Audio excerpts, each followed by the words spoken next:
جو سعودی عرب جا رہے ہیں، جو حج پہ جا رہے ہیں، کیونکہ وہاں یہ فتنہ بہت زیادہ ہے کہ قرآن مجید اٹھایا اور جوتی والی تھیلی پہ رکھ دیا۔ کیوں جی حاجی صاحب؟ قرآن مجید اٹھایا، سونے لگے، ایسے رکھ دیا، بعض اوقات سرانہ دھر دیا، سجدہ کرنے لگے، قرآن مجید کو اٹھا کے ایسے رکھا جیسے یہ انگلش کی کتاب ہے۔ اس لیے جو لوگ حج کرنے جاتے ہیں بعض اوقات حج کر آتے ہیں، دین دے آتے ہیں۔ اللہ اکبر۔ میاں باہو کی جانا مکے جے حج ہوئے وچ گھر دے۔ اور ویسے بھی معاملہ سیدھا سا ہے کہ اگر آدمی قرآن مجید کا احترام نہ کرے تو میں نے آپ کو عرض کیا وہ ایسے سمجھیں جیسے یہ اللہ کا بے ادب ہے، یہ اللہ کا بے ادب ہے۔ قرآن مجید رکھے ہوئے ہیں اور لوگ آ کے ٹیک لگا کے قرآن سے، غصہ تو پھر آتا ہے لیکن اسے ہی آتا ہے جس کے اندر کچھ ہے۔ جو بے حس ہو گئے، جنہیں احساس ہی نہیں، جو سمجھتے ہیں یہ چند اوراق ہیں، یہ جلد میں بند ورقے ہیں، اور وہاں بھی اور یہاں بھی ایک وہابی گروپ ہے جسے اہل حدیث کہتے ہیں، ان کو کہو کہ یہ قرآن کا ادب کرو تو جواب میں کہتے ہیں یہ ادب کرنے کے لیے نہیں آیا، یہ عمل کرنے کے لیے آیا ہے۔ اس کا مطلب یہ ہے کہ جو عمل کرنے کے لیے چیز آئے اس کا ادب کرنا ٹھیک، حالانکہ عمل اور ادب اور محبت یہ تینوں لازم و ملزوم ہیں۔ نہیں سمجھا؟ اگر آدمی استاد کا احترام نہ کرے، محبت کا دعویٰ کرے، اگر آدمی باپ سے پیار کا دعویٰ کرے اور ادب نہ کرے تو کیا یہ پیار میں سچا ہے؟ باپ کو گالی دیتا رہے، ماں کو گالی دیتا رہے اور کہے ویسے مجھے ماں سے بڑا پیار ہے، مجھے ابے سے بڑا پیار ہے، اور دے ماں باپ کو گالیاں، تو کسی بچے سے بھی پوچھیں وہ کہیں گے یہ مکار ہے، یہ جھوٹا ہے، یہ بکواس کرتا ہے۔ کیونکہ جس سے پیار ہوتا ہے اس کا دل میں وقار ہوتا ہے۔ اگر ادب نکل جائے تو دین ذرا بھی سلامت نہیں رہتا ہے۔ اسی لیے ماں باپ کے پیار کی علامت یہ ہے کہ بندہ ماں باپ کا احترام کرے۔ استاد کے پیار کی علامت یہ ہے کہ بندہ استاد کا احترام کرے۔ اللہ کی محبت کی نشانی یہ ہے بندہ اللہ کا اکرام کرے۔ نماز سے محبت کی علامت یہ ہے بندہ نماز کا بھی اکرام کرے۔ نبی سے محبت کی علامت یہ ہے کہ بندہ نبی کا احترام کرے۔ قرآن سے محبت کی علامت یہ ہے بندہ قرآن کا احترام کرے۔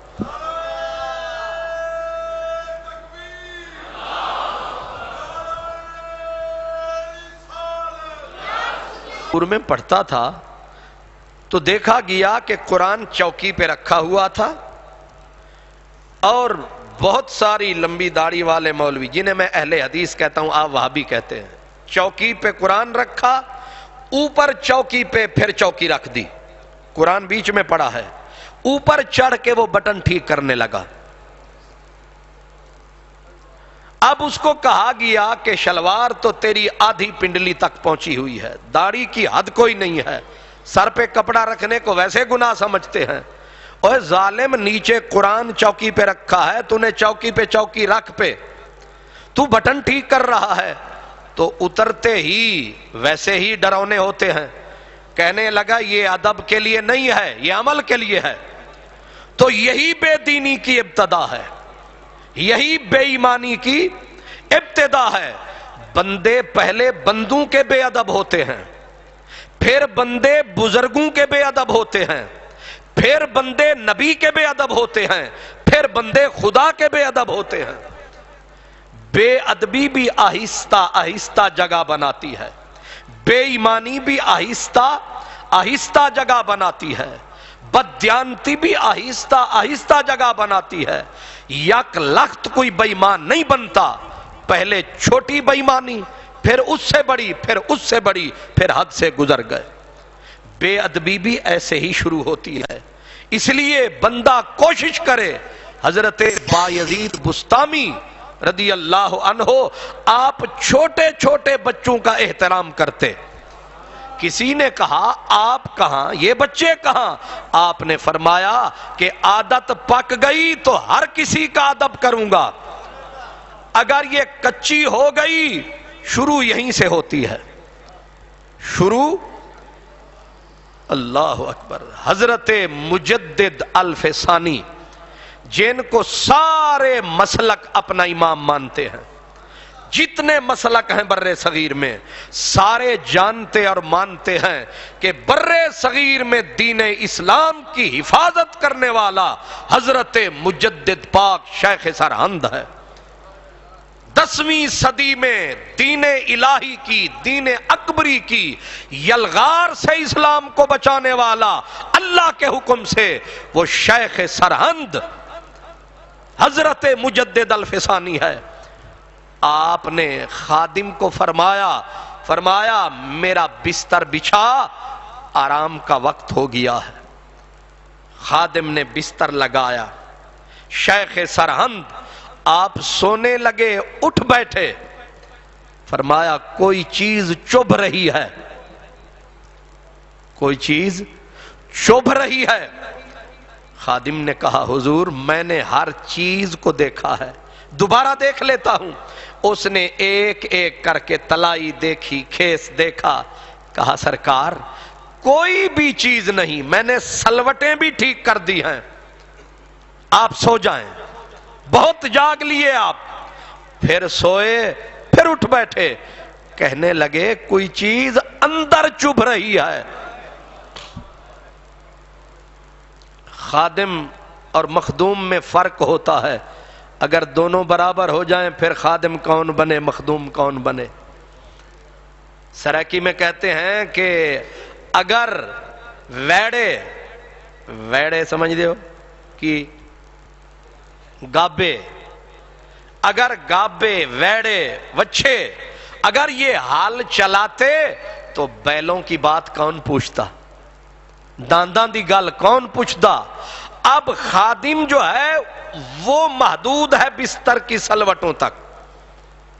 تیسری مرتبہ فرمایا کوئی چیز اندر چبھ رہی ہے، اس نے پورا بستر اٹھا لیا، پورا تخت اٹھا لیا، دیکھ کے کہنے لگا حضور چارپائی بھی صاف ہے، تلائی بھی صاف ہے، ہر چیز کی سلوٹ بھی کوئی نہیں، آپ کو کیا تکلیف ہوتی ہے؟ آپ نے فرمایا اچھا میں اٹھ کے دیکھوں۔ اٹھ کے دیکھا چارپائی کے نیچے ایک صاف کاغذ پڑا ہے، چارپائی کے بھی نیچے اٹھے، دونوں ہاتھوں سے اٹھایا، ماتھے پہ لگایا، آنکھوں پہ لگایا، ہونٹوں پہ لگایا اور چوم کے اونچی جگہ پہ رکھ کے فرمایا یہ سبب ہے، یہ سبب ہے جو دل میں چبھ رہا تھا۔ خادم نے کہا جناب سمجھ نہیں آتی، ایک کاغذ وہ بھی خالی اور پڑا بھی چارپائی کے نیچے ہے، آپ فرماتے ہیں کہ مجھے چبھ رہا ہے، مجھے چبھ رہا ہے۔ آپ نے فرمایا کہ میرے بھائی احساس میں فرق ہے، کچھ قرآن کو اٹھا کے نیچے رکھ دیتے ہیں انہیں تکلیف نہیں ہوتی، اور ہم وہ فقیر ہیں خالی ورقہ بھی نیچے آ جائے تو دل میں کچوکے لگتے ہیں۔ یہ فرق ہے ستھرائی کا، یہ فرق ہے پاکیزگی کا۔ ایک بندہ وہ بھی ہوتا ہے جو گندگی کا پورا ٹین اٹھا کے سر پہ وہ جا رہا ہے گندگی پھینکنے، اس نے ناک پہ کوئی کپڑا نہیں رکھا، صاف بھی کر رہا ہے۔ ایک وہ ہے صرف گزرتا ہے تو ہیں دونوں بندے، لیکن دونوں کے احساس کا فرق ہے۔ ایک گندگی میں ڈوبا ہے، اسے بدبو نہیں آتی، ایک گزرا ہے اور تکلیف محسوس۔